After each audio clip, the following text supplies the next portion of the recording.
அஸ்ஸலாமு அலைக்கும். Good morning. வணக்கம். பிள்ளைகள்லாம் கதைக்கிறது கிளியரா கேட்குதா உங்க எல்லாருக்கும்? நான் கதைக்கிறது, அதேபோல இந்த வீடியோட குவாலிட்டி, டியூட் விளங்குதா எல்லாருக்கும்? Okay, very good. சரி. ஆ முதற்கட்டமாக நீங்க விலகிக் கொள்ள வேண்டிய முதலாவது விஷயம். இதுல ரெக்கார்டிங் எல்லாருக்கும் வந்து சேரும். இருந்தாலும், ஆ என்ன பத்தி முதலாவது நான் உங்கட்ட சொல்லணும். நான் அன்னைக்கு வந்து அத பத்தின விஷயங்கள் எதுவுமே கதைக்க இல்ல. உங்களோட போஸ்டர்ஸ்ல நிறைய வந்திருக்கும். நான் வந்து ஏ லெவல் 2018 ஸ்டார்ட் பண்ணி 2017 2017 ஸ்டார்ட் பண்ணி 2019 ஏ லெவல் எக்ஸாம் எழுதி, அந்த ஏ லெவல் எக்ஸாம்ல கிட்டத்தட்ட நான் பி2சி இடெக்ல பி, எஸ்எஃப்டி அண்ட் ஐசிடில சி பாடம் எடுத்து, வயம்ப பல்கலைக்கழகத்துக்கு தெரிவாகி, அதுல வந்து மெக்கானிக்கல் மேனுஃபேக்சரிங் கோர்ஸ்க்கு நான் அப்ளை பண்ணி, அடுத்த ஸ்டேஜ் வந்து அதே யுனிவர்சிட்டில இருந்துகிட்டே நான் வந்து பிரைவேட்டா மெக்கானிக்கல் இன்ஜினியரிங் படிச்சு கொண்டிருந்தேன். வயம்ப யூனிவர்சிட்டில படிச்சு கொண்டிருக்கும் போதே பிரைவேட்டா மெக்கானிக்கல் இன்ஜினியரிங் படிச்சு கொண்டிருந்தேன். அதுக்கப்புறம் பார்த்தா எனக்கு மெக்கானிக்கல் இன்ஜினியரிங் வந்து ஷார்ட் பீரியட்ல முடிக்கிறதுக்கான ஒரு வாய்ப்பு கிடைச்சதால, மெக்கானிக்கல் இன்ஜினியரிங் வந்து டிகிரிய வந்து நான் ஃபாலோ பண்ணி கம்ப்ளீட் பண்ணிட்டு, அப்ப யுனிவர்சிட்டிலயும் அதே பிரைவேட்டா படிச்சாலும் அதே கோர்ஸ் தான். யுனிவர்சிட்டிலயும் அதே கோர்ஸ் தான் சொல்லி போட்டு, இப்ப நான் செஞ்ச யுனிவர்சிட்டி கோர்ஸ வந்து அப்படியே ஹோல்ட் பண்ணி நிப்பாட்டி வச்சிருக்கேன். மத்த டிகிரி முடிச்சுட்டேன். மெக்கானிக்கல் இன்ஜினியரிங் முடிச்சுட்டேன். பிரைவேட்டா நான் முடிச்சுட்டேன். அதாவது யுகேல கிங்ஸ்டன் யூனிவர்சிட்டில வந்து டிகிரி முடிச்சுட்டேன். அது இல்லாம ஏ-லெவல் முடிஞ்ச உடனே நான் வந்து ஜெர்மன் டெக் இருக்கு தானே. ஜெர்மன் டெக்ன்னு சொல்லுவாங்க. அதாவது டெக்னிக்கல் இன்ஸ்டிடியூட்ல வந்து கொஞ்சம் ஃபேமஸ் ஆன ஒரு இன்ஸ்டிடியூட் தான் வந்து ஜெர்மன் டெக். அது டிகிரி இல்ல. அங்கட்ட வந்து ட்ரெய்னிங் கோர்ஸஸ் கூட. அதனால வந்து டூல் மெஷினரி சைட்ல வந்து அதுல படிச்சிருந்தேன். அது இல்லாம ஏ-லெவல் முடிஞ்சு அ யுனிவர்சிட்டி படிச்சு கொண்டிருக்கும்போதே ஆன்லைன்ல டிப்ளோமா இன் ஓஷா அதாவது உங்களுக்கு தெரியும் வந்து சேஃப்டி கோர்ஸ்ன்னு சொல்லுவாங்க. நம்ம வந்து யூனிட் 3ல அத பத்தி படிப்போம். ஓஷன்ஸ் ஆக்குபேஷனல் சேஃப்டி ஹெல்த் அண்ட் அத்தாரிட்டின்னு சொல்லி ஒரு கோர்ஸ். அது வந்து எந்த இண்டஸ்ட்ரியல் போனாலும், எந்த வேலைத்தளம் போனாலும் பாதுகாப்புங்கிற ஒரு விஷயம் அடிப்படையா தேவை தானே. அதுல வந்து டிப்ளோமா லெவல்ல படிச்சிருந்தேன். அ அப்படியே வந்து 2020ஆம் ஆண்டு நான் வந்து அந்த சந்தர்ப்பங்கள்ல என்னோட ஃபர்ஸ்ட் இடெக் கிளாஸ் ஸ்டார்ட் பண்ணி 2020, 21, 22, 23, 24, 25, 26 இப்ப நீங்க 27வது பேட்ச். கிட்டத்தட்ட 6 பெட்சுக்கு போறோம். நீங்க வந்து அடுத்த பெட்ச் 2020 பெட்ச்லேருந்து கிளாஸ் செஞ்சு கொண்டு வாரேன். சரியா? அதுல வந்து நெறைய விஷயங்கள். அதேபோல புத்தளத்துல என்னோட centre MIT Metro Institute of டெக்னாலஜின்னு ஒரு இன்ஸ்டிடியூட் ஆரம்பிச்சு, புத்தளத்துல அதுல வந்து சக்சஸ்ஃபுல்லா ஆ ஒவ்வொரு முறையும் அதுக்கான நல்ல ரிசல்ட்ஸ வந்து புரொடியூஸ் பண்ணி, அதேபோல ஆன்லைன்ல வந்து ஒரு டீமோட பிசிக்கலா கிளாஸ் செய்றது ஒரு டீம். ஆன்லைன்ல கிளாஸ் செய்றது ஒரு டீமோட நாங்க வந்து செஞ்சு கொண்டிருக்கிறோம். இப்ப இது அடிப்படையில வந்து நாங்க விளங்கிக் கொள்ள வேண்டிய விஷயம் என்னன்னு சொன்னா, இப்ப இந்த இடத்துல நான் உங்களுக்கு அன்னைக்கு சொன்னேன். இடெக் படிச்சா என்னவாகலாம்னு சொல்லி.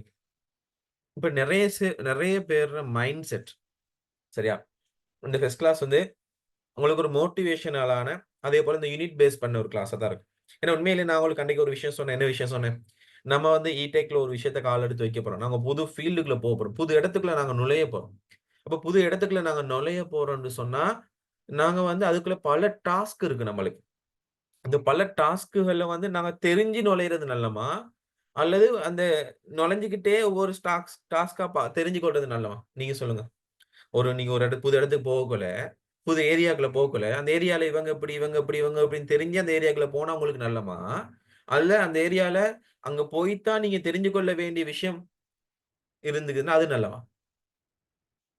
தெரிஞ்சு போறது நல்லது. அப்போ நாங்க ஒரு விஷயத்த கால் எடுத்து வைக்க போறோம் அப்படின்டா, ஏன்னா நாங்க ஒரு ஒரு ஒரு ஒரு புது விடயத்துல நாங்க கால் எடுத்து வைக்க போறோம்ன்னு சொன்னா, அது பத்தின ஆழத்த நாங்க அறிஞ்சு கொள்ளணும். என்னோட வாய்ஸ் வந்து உங்களுக்கு கிளியர் இல்லாம இருக்குன்னு சொல்லி ஒரு ஆள் மெசேஜ் பண்ணிக்கிறாங்க. அப்படி இருக்கா? ஐ திங்க் உங்களுக்கு நெட்வொர்க் இஷ்யூவா இருக்கலாம். அப்படி இல்லன்னா ஹெட்செட் யூஸ் பண்ணுங்க. ஆல்மோஸ்ட் ஹெட்செட் கிளீனா இருக்கும். சரியா? இயர்பட் ஏதாவது யூஸ் பண்ணி கொடுங்க. அப்ப நாங்க ஒரு விஷயத்த ஆரம்பிக்க முன்னுக்கு, புதுவிதமான ஒரு ஃபீல்டுக்குள்ள நாங்க வரப்போறோம். தொழில்நுட்பம் சம்பந்தப்பட்ட ஒரு கல்வி நாங்க படிக்க போறோம். அப்படின்னா, இந்த கல்விக்குள்ள நாங்க என்ன யூனிட்ஸ் எல்லாம் படிக்க போறோம்? இந்த 3 பாடம் உங்களுக்கு தெரியும். இடெக், எஸ்எஃப்டி, ஐசிடி. ஆல்மோஸ்ட் ஐசிடி நெறைய பேர் எடுக்கிறதால நான் ஐசிடின்னு சொல்றேன். அதுக்காக ஹிக்ரி எடுக்கிறார்களா நான் எதாவது சொல்லல. ஐசிடி எடுக்கிறாங்க கூட.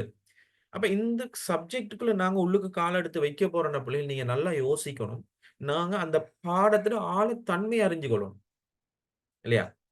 என்ன சொல்ல அந்த பாடம் எவ்வளவு ஆழமானது? அந்த பாடத்துக்குள்ள நாங்க என்னலாம் படிக்க போறோம்? இந்த பாடம் படிக்கிறதால நம்மளுக்கு என்ன நன்மை வாழ்க்கையில? உதாரணத்துக்கு நான் சொல்றேன்.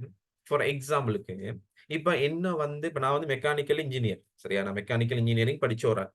சோ எனக்கு வந்து யாராவது கட்டுமானம் சம்பந்தப்பட்ட, கன்ஸ்ட்ரக்ஷன் சம்பந்தப்பட்ட விடயத்துல என்ன ஏமாத்த இயலாது. என்ன வந்து யாராவது ஆட்டோமொபைல் வாகனம் சம்பந்தப்பட்ட விஷயத்துல ஏமாத்த இயலாது. ஏன்னா ஏன்னு சொல்லி சொல்றேன். அதேமாரி என்ன வந்து யாரும் வீட்டு ஹவுஸ் வயரிங் சைட்ல அல்லது எலக்ட்ரானிக் சைட்ல என்ன ஏமாத்த இயலாது. என்ன காரணம்? அதுக்கு ஒரே ஒரு காரணம் இ-டெக் பாடம். ஏன் நீங்க வந்து இ-டெக் பாடம் ஒருத்தர் படிச்சு இன்ஜினியர் ஆகுறாருன்னு வைங்களேன். சிவில் இன்ஜினியர் ஆகுனா, அந்த சிவில் உண்மையா சொல்லப்போனா நீங்க வேற வழியில ஃபவுண்டேஷன் முடிச்சு சில கையிறாங்க அப்படின்னா ஓ-லெவல் முடிச்சோனே சிவில் ஃபவுண்டேஷன் முடிச்சு, சிவில்ல HND முடிச்சு, சிவில்ல டிகிரி முடிக்கிறாங்க. அவங்களுக்கு சிவில் நாலேட்ஜ் மட்டும் தான் இருக்கும். ஆனா இ-டெக் படிச்சு யுனிவர்சிட்டி போய், யுனிவர்சிட்டில சிவில் இன்ஜினியர் முடிக்கிறோம். சிவில் இன்ஜினியர் உதாரணமா சொல்றேன். அப்ப இந்த மாரி போறவனுக்கு மல்டி நாலேட்ஜ் இருக்கும். 2க்கும் வித்தியாசம் இருக்கு. இப்ப இத நீங்க சரியா அதோட ஆழத்தன்மைய விளங்கணும். ஏன்னா மல்டி ஸ்கில் நாலேட்ஜ் நீங்க எடுக்குறீங்க போல இந்த இ-டெக் பாடத்துல. Electrical, electronic, mechanical, automobile, construction, drawing எவ்வளவு எல்லா சப்ஜெக்டும் இங்க இன்க்ளூட் ஆகுது. இல்லைங்களா? அதனால நான் என்ன சொல்ல வாரேன்னு சொன்னா, இந்த பாடம்ங்கிறது பிள்ளையில் ஏ லெவலுக்கு அப்பால் பட்டு, ஏ லெவலுக்கு அப்பால், ஏ லெவல் ரிசல்ட்ஸ்க்கு ஏ லெவல் எக்ஸாமுக்கு அப்பால், நம்மோட வாழ்க்கைக்கு முக்கியமா தேவையான ஒரு பாடம். ஏன்னா இந்த பாடத்த படிக்கிற யாருமே, ஒழுங்கா விளங்கி படிக்கிற யாருமே, ஏமாற்றப்படுற வீதம் ரொம்ப குறைவு. ஒரு வாகனம் வாங்க போறீங்களா? அந்த இடத்துல ஆட்டோமொபைல் நாலேட்ஜ் உங்களுக்கு நல்லாவே இருக்கும். விளங்கிச்சா? ஒரு ஃபோன் சம்மந்தப்பட்ட விஷயங்கள நீங்க கனெக்ட் பண்ண போறீங்களா? உங்களுக்கு அந்த டெக்னிக்கல் நாலேட்ஜ்ல அந்த சாஃப்ட்வேர் நாலேட்ஜ் வந்து ஆல்மோஸ்ட் இருக்கும். ஏன்னா நீங்க ஐசில சாஃப்ட்வேர் சம்மந்தமா படிப்பீங்க. சாஃப்ட்வேர் இன்ஜினியரே ஆக இயலும். இப்ப அதே போல வந்து நீங்க வந்து ஒரு க வீட் ஒரு நீங்க ஒரு வீடு கட்ட போறீங்களா? அந்த வீடு சம்மந்தப்பட்ட விஷயங்கள், அதுல கான்கிரீட்லேருந்து எல்லாமே உங்களுக்கு நாலேட்ஜ் இருக்கும். ஏன்னா நீங்க A level pass or fail 2வது விஷயம். இல்லைங்களா? நான் ஏ லெவல் பாஸ் ஆகி யுனிவர்சிட்டி போறத எல்லாரும் படிக்கிறீங்க. அது தெரிஞ்ச ஒரு முக்கியமான விஷயம் தான். இல்லன்னு இல்ல. ஆனா, அதுக்கு அப்பால் இங்க படிக்கிற நீங்க எஸ்எஃப்டி ஆகிக்கட்டும் சரி, ஐசிடி ஆகிக்கட்டும் சரி, இ-டெக் ஆகிக்கட்டும் சரி, பிரதானமாக இ-டெக்க நான் சொல்றேன். ஏன்னா, மத்த பாடங்கள் கொஞ்சம் கால்குலேஷன், நோட்ஸ், தியரி சப்ஜெக்ட்டா இருந்தாலும், இங்க இ-டெக்ங்கிற ஒரு பாடம் எல்லாமே டெக்னிக்கல் நாலேட்ஜ் தான். சோ, இந்த டெக்னிக்கல் நாலேட்ஜ்ங்கிற ஒரு விஷயம் வந்து உங்களுக்கு ரொம்ப மஸ்ட் தேவை. ஏன்னா, உங்கள யாராலயும் அசைக்க இயலாத ஒரு சிச்சுவேஷன் ஒண்ணு வரும். உதாரணத்துக்கு என்ன வந்து யாராவது வந்து எனக்கு வேற ஒரு ஃபீல்டுல வந்து என்ன யாராவது இப்ப நான் மெக்கானிக்கல் இன்ஜினியர் தானே, இவனுக்கு சிவில் தெரியாது தானே, இவனுக்கு லெவலிங் தெரியாது தானே, இவனுக்கு எலக்ட்ரிக்கல் தெரியாது தானேன்னு சொல்லி யாருமே சொல்ல இயலாது. என்ன காரணம் அப்டின்னா, நாங்க அதுல எல்லாம் ஆல்மோஸ்ட் டெக்னாலஜி, இ-டெக்ங்கிற ஒரு பாடத்துல நாங்க படிச்சுட்டு தான் வந்தோம். யாரும் நம்மள ஏமாத்தல. சோ இந்த ஒரு கான்செப்ட் வந்து ஒரு பெனிஃபிட்டான ஒரு விஷயம். சோ இந்த பாடம் படிக்கும்போதே நீங்க விளங்கிக் கொள்ள வேண்டிய ஒரு கான்செப்ட் என்ன தெரியுமா? இந்த பாடம்ங்கிறது பாடமாக்கி படிக்கிற பாடம் இல்ல. இந்த பாடம் பாடமாக்கி படிக்கிற பாடம் இல்ல. நீங்க விளங்கி படிக்கணும். இந்த கான்செப்ட் இப்படித்தான் வேலை செய்யுது. இந்த மாரி தான் இதுல புரோகிராம் நடக்குது. இந்த மாரி தான் இதுல ப்ரோசஸ் ஆகுது. இந்த மாரி தான் இதுல மெக்கானிக்கல் டிரான்ஸ்மிஷன் ஆகுது. வலு ஊடுகடத்தப்படுது. இந்த மாரி இந்த கான்செப்ட்ட விளங்கும். ஆகவே இவங்க 1வது கட்டமாக இ-டெக்ல உங்களுக்கு தெரியும். உங்களுக்கு first year unit, second year unit நான் வந்து அப்டேட் பண்ணுவேன். இந்த டியூட் அப்டேட் பண்ணுவேன். இந்த இந்த இந்த பிடிஎஃப் நான் உங்களுக்கு போடுவேன். இத நீங்க ஸ்கிரீன்ஷாட் அடிச்சு எழுதுங்க. சோ ஃபர்ஸ்ட் இயர்ல இருக்கிற யூனிட்ஸ் எல்லாம் உங்களுக்கு தெரியும். இப்போ உங்களுக்கு நான் சொல்றேன். இப்ப நான் வந்து சரியா தான் படிப்பிச்சுட்டு போறேங்கிறத ப்ரூஃப் பண்றதுக்காக, உங்களுக்கு நீங்க எழுதுற பேட்ச் என்ன பேட்ச் நீங்க? நீங்க என்ன பேட்ச்? எத்தனாம் ஆண்டு பேட்ச்? 2027 எக்ஸாம் செய்ய போற பேட்ச். ஓகே.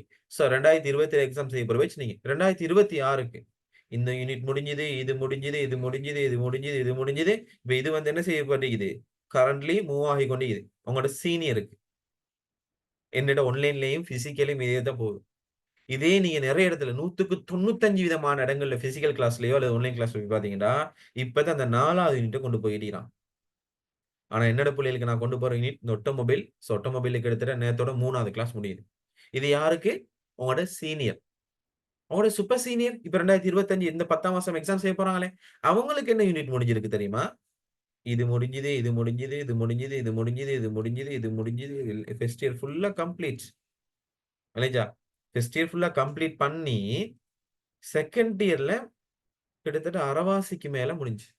செகண்ட் இயர்ல கிட்டத்தட்ட அரவாசிக்கு மேல முடிஞ்சுச்சு. செகண்ட் இயர் சப்ஜெக்ட் நீங்க பார்த்தீங்கன்னு சொன்னா, செகண்ட் இயர்ல அவங்களுக்கு வந்து இது வந்து ஆல்மோஸ்ட் அவங்க படிச்சிருப்பாங்க. சோ இது முடிஞ்சது. அதேபோல இது முடிச்சுட்டேன். அதுபோல இதுவும் இப்ப நடந்து கொண்டிருக்குது. இந்த 2 யூனிட் போய் கொண்டிருக்குது. இப்ப அவங்களுக்கு நான் செய்ய வேண்டிய யூனிட் வந்து hydraulic control, power generation, power transmission, அதேபோல மேனேஜ்மென்ட்.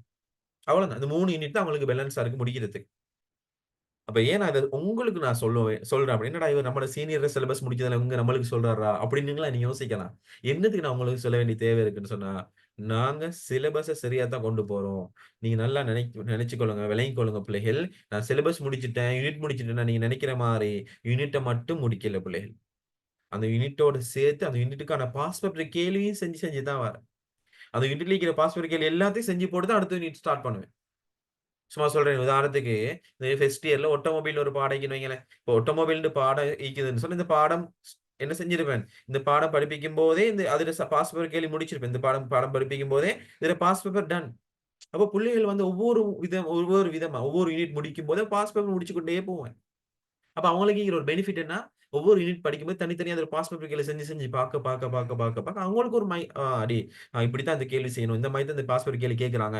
இந்த யூனிட்ல இப்படித்தான் கேள்வி வருங்கிற ஒரு ஐடியா ஒண்ணு கிரியேட் பண்ணி, அத கொஞ்சம் கொஞ்சமா குருவி சேர்க்கிற மாரி சேர்த்து சொல்லுவாங்க. கொஞ்சம் கொஞ்சமா குருவி சேர்க்கிறேன்னு சொல்லுவாங்க. அப்படி சேர்த்து சேர்த்து பெரிய லெவல்ல சேர்த்துருவாங்க. சிலவங்க மொத்தமா சேர்ப்போம், நெறைய சேர்ப்போம்ன்னு யோசிப்பான். கடைசி வரைக்கும் சேர்க்க மாட்டான். மொத்தமா படிப்போம். கடைசியில படிப்போம். கடைசி வரைக்கும் படிக்கல அது. விளங்கிச்சா? அப்ப நெறைய பேர் நினைப்பாங்க, சில ஆட்கள் கொஞ்சம் கொஞ்சமா ஒரு யூனிட்டா மெதுவா அழகா ஆம வேகத்துல படிச்சுட்டு வருவாங்க. ஆனா கிளீனா படிச்சுட்டு வருவாங்க. சரியா படிச்சுட்டு வருவாங்க. அவங்களுக்கு கிடைக்கிற பெஸ்ட் ஆப்ஷன் நல்ல ரிசல்ட்ஸ். இத நாங்க விளங்கி எடுக்கணும் பிள்ளைக. சரியா? என்னடா நான் வந்தோனே ஃபர்ஸ்ட் கிளாஸ்ல யூனிட் எக்ஸ்பிளைன் பண்றது படிப்பிக்கிறதெல்லாம் ரொம்ப லேசி. அது சரியான முறையில படிப்பிக்கிறது தான் ரொம்ப கஷ்டம். அது நீங்க சரியான இடத்துல படிக்கிறது ரொம்ப கஷ்டம். நீங்க சரியான இடத்த தெரிவு செஞ்சுக்கிறீங்க. சரியான ஆசான தெரிவு செஞ்சுக்கிறீங்க. ஆகவே தொடர்ந்து வந்தீங்கன்னு சொன்னா, நான் ஷூர் சொல்றேன். உங்களோட லைஃப் வேற லெவல்ல எங்கேயோ கொண்டு போய் நிக்கும். இந்த A-level ரிசல்ட்ஸ வச்சு. விளங்கிச்சா? ஏன்னு சொன்னா, உங்களுக்கு தெரியும். இ-டெக்க பொறுத்தமட்டில நீங்க என்னத்த தான் படிங்கன்னு நான் சொல்ல வரல. விளங்கிச்சா?